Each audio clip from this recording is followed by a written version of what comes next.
Allez les copains, bonjour à tous, bienvenue dans cette nouvelle vidéo. Je me retrouve dans le Haut-Verdon, une fois de plus, j'adore cet endroit. Je suis en compagnie de mon gros bébé Nao. On est parti pour 3 jours de marche. J'avais envie un petit peu de passer du temps en montagne. Je précise que cette vidéo est sponsorisée par Columbia, je vous en parle plus tard. Ils m'ont demandé de tester un produit de chez eux. Quoi de mieux que de partir 3 jours en montagne pour tester des produits. Vous allez voir, il va y avoir des paysage magnifique. On commence direct là, je suis au niveau des gorges de Saint-Pierre, ça s'appelle. C'est très emblématique de la région. Je pense que vous allez vous en mettre plein la vue. Allez, on commence sans plus tarder. Let's get it!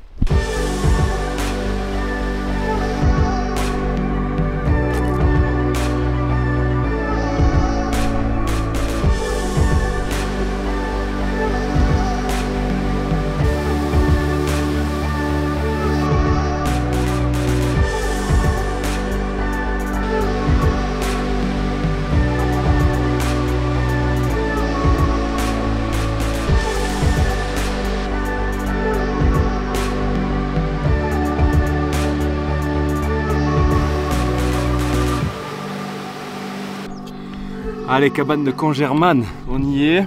Elle est là derrière moi. Devant, il y a 2 petites cabanes, il y a un abri qui est ouvert. Bon, il n'y a pas grand chose à faire dedans. Il y a une table, un banc, c'est toujours ça. Cabane de Congerman, attention, elle est fermée celle-là. Il faut demander les clés à l'ONF, il me semble. Et c'est même payant, il me semble, le séjour ici. Et du coup, tout autour, vous avez quand même des spots de bivouac à profusion. Donc vous pouvez venir bivouaquer. Normalement, il y a une fontaine là, on va aller voir si mes souvenirs sont bons. Je crois que la dernière fois, il y en a un qui commence à avoir chaud là. Oh là là, c'est beau! Si je dis pas de bêtises, normalement il y a une fontaine. Ah bah il y a une fontaine, mais il y a plus d'eau. Ah bah c'est génial. Bon, à l'époque il y avait une fontaine. Ah non. Bon, bah c'est à prévoir. Elle était là, je me souviens, ça coulait bien en plus. Bon, bref, voilà le spot. On va manger un bout et ensuite on part direction là-bas, en face, le col de l'Orja. Et je pense que ce soir, on va dormir à la cabane de l'Orja. Là, je suis vraiment parti en mode freestyle, je réfléchis à rien. Je vais dans un endroit que je connais, je gère, je connais le lieu. Juste laisse-toi faire, kiffe, arrête-toi où tu as envie de t'arrêter, fais-toi prendre une pause où tu as envie de prendre une pause. Bref, j'ai besoin de ça en ce moment. Est-ce que vous êtes comme moi un petit peu là? C'est quoi votre mood du moment? Est-ce que vous voulez chill un petit peu dans la nature? À table! C'est pas pareil de faire un trek sortie d'hiver, printemps et en été, t'as vu? C'est la saison qui change. Bah t'es plus lourd, Ah bah oui. tu avances moins vite du coup. Là t'as vu, il y a de la neige, on va mettre 1000 ans à faire ça alors que ça doit être vite fait. Ça dépend de l'épaisseur de neige. J'aimerais bien qu'il y ait genre 10 cm quoi. Ouais, mais on est sur la fin, je pense que ça devrait aller, j'espère. Il y a 2 petits couloirs à traverser là.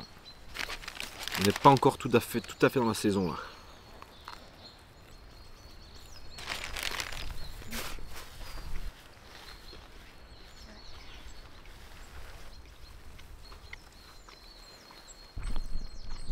On a repris la route direction le col de l'Orja. De la cabane de Congerman jusqu'au col, vous avez 35 minutes annoncées, 2 km. Il y a très peu de dénivelé, ça monte tout doux. Là ça va être délicat parce que on passe là en face là. Sauf qu'il y a encore pas mal de neige, le chemin il a disparu, ça va être très délicat. Bon, bonne nouvelle, il n'y avait pas d'eau à la fontaine à Congerman. Et là il y a de l'eau, elle sort de la roche l'eau. Du coup on va faire le stock d'eau là. On la filtrera quand même parce qu'on a les filtres. Pas une chose de faite on va dire. Mais ah ça va être délicat là. Ah putain.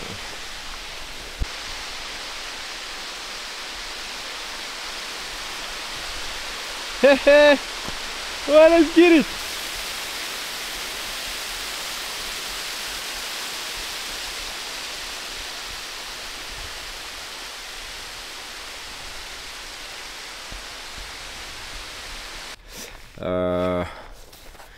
Bon du coup on devait monter là au col de l'Orja comme je vous disais. On avait trouvé de l'eau comme je vous disais. Sauf que tout le chemin il est en dévers. La neige elle n'a pas fondu et c'est quasiment impraticable. Ça sert à rien de prendre trop de risques. Surtout si vous êtes plusieurs. S'il y en a qui le sentent pas, faut pas y aller. C'est comme ça. En plus ce con là. Lui là. Il s'est foutu sous un pont de neige, il savait pas comment sortir. Le pont de neige il tombe, c'est fini, il est mort. Donc génial, ça fait partie du jeu. Je vous le répète souvent, il y a plein de gens qui me posent la question souvent. Et ça a été sujet d'une vidéo, je sais pas quand là. Des trucs, astuces, conseils, etc. De choisir la bonne saison. Tout prend sens. Ouais. Ah la cata. Bref, je vais quand même en profiter pour vous parler du petit sponsor de la vidéo parce que du coup elles ont fait leurs preuves et je les trouve super intéressantes, super bien, donc je vais vous en parler quand même un petit peu avant de rentrer au bercail. Du coup, comme je vous disais dans l'intro, cette vidéo est sponsorisée par Columbia. Ils voulaient que je teste une paire de chaussures aujourd'hui. Quoi de mieux, comme je vous disais, qu'un test sur le terrain. Ça fait 2 semaines que je l'utilise et là c'est la première fois vraiment que je fais de l'itinérance en montagne, enfin que je devais faire en montagne avec. C'est une chaussure basse, c'est la Konos TRS Outdry. Outdry pour dire imperméable, c'est un petit peu la membrane de chez Columbia, le Outdry. C'est une chaussure qui a été confectionnée pour faire un petit peu du fast hiking. On est entre la chaussure d'approche et la chaussure de trail, c'est un petit peu le milieu. Ça reste une chaussure quand même assez rigide, c'est pas hyper flex, mais quand même on se sent bien à l'intérieur, c'est léger, avec une semelle qui accroche très bien, du moins quand elle est quasiment neuve. J'ai fait même pas 100 bornes avec. Pour parler de la semelle rapidement, c'est inspiré un petit peu d'une pomme de pin, comme ils disent, ce système là. Vous avez une bonne stabilité, un bon maintien du talon, et moi qui ai des soucis un petit peu d'entorse, c'est vrai que je sens que très rapidement, si mon pied a tendance à partir, hop, ça me le corrige bien. Donc c'est un bon point, elle est bien finie, elle passe partout. Il y a des petits renforts sur le devant et qui viennent là jusqu'au côté. Tous ces renforts là, c'est que des renforts sans couture, j'ai l'impression que c'est thermo soudé, je dirais, ce qui va la rendre un petit peu plus robuste. Et ici là, on peut retrouver donc un système. Quand vous allez serrer vos lacets, vous allez avoir un renfort ici qui va vous permettre donc de vraiment bien maintenir votre pied plaqué contre la chaussure. Donc franchement c'est un beau produit qu'ils ont sorti. Moi je prends du plaisir à l'utiliser et pour les personnes qui ont besoin d'une membrane imperméable, du coup vous l'avez. Donc je vous mets le lien en description, c'est le premier en dessous. N'hésitez pas à aller faire un tour sur leur site, c'est cool. Merci à vous, je crois qu'on va se rentrer.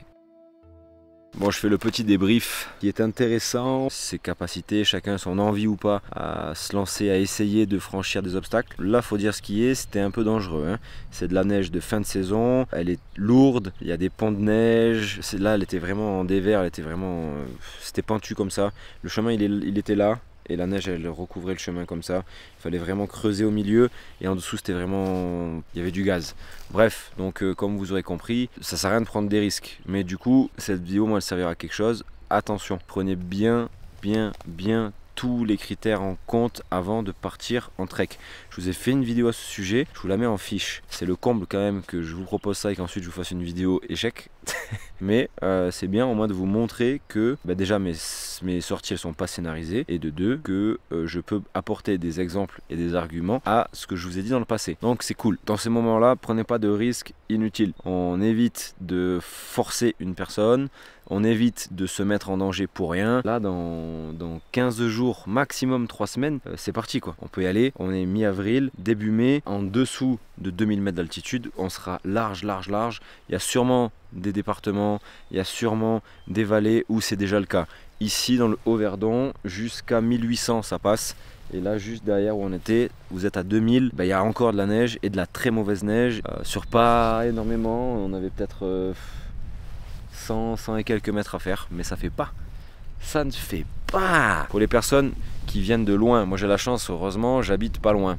C'est pas très grave du coup.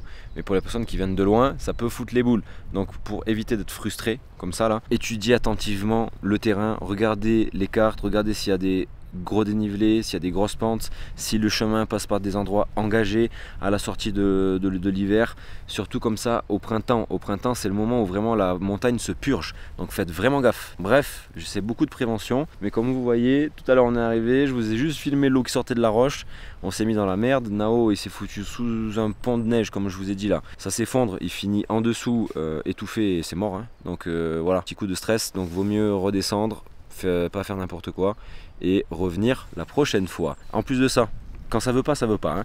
J'avais pris que 50 centilitres d'eau parce que j'étais persuadé qu'à Congermagne il y avait une fontaine, qu'on allait pouvoir faire le stock d'eau et ensuite continuer. Pas de fontaine. Donc j'ai bouffé mes 50 centilitres d'eau dans ma gourde Oco. Du coup, plus d'eau. Et en plus de ça, j'ai fait le con avec DJI Fly, l'application du drone. Ça faisait longtemps que je l'avais pas utilisée et du coup elle se met dans le cloud, je sais pas trop quoi là.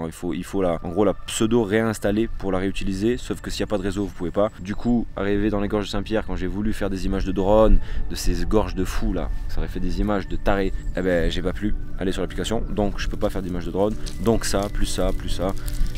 bah y a rien qui va. Donc quand ça veut pas, ça veut pas. On rentre à la maison et on revient la prochaine fois à la bonne période. Enfin bref, vous avez compris. Bon, écoutez, j'espère que cette vidéo vous aura quand même été utile un minimum, du moins pour des idées de chaussures de fast hiking, rando, trail, comme vous l'aurez compris. Et moi je vous dis à très bientôt. On se retrouve très vite pour ou du conseil matos ou des sorties en montagne qui ne foirent pas. Promis, comme d'hab, pas trop de folie. Que Dieu vous l'agrandisse. La vie, bien évidemment. À bientôt. Bye bye bye.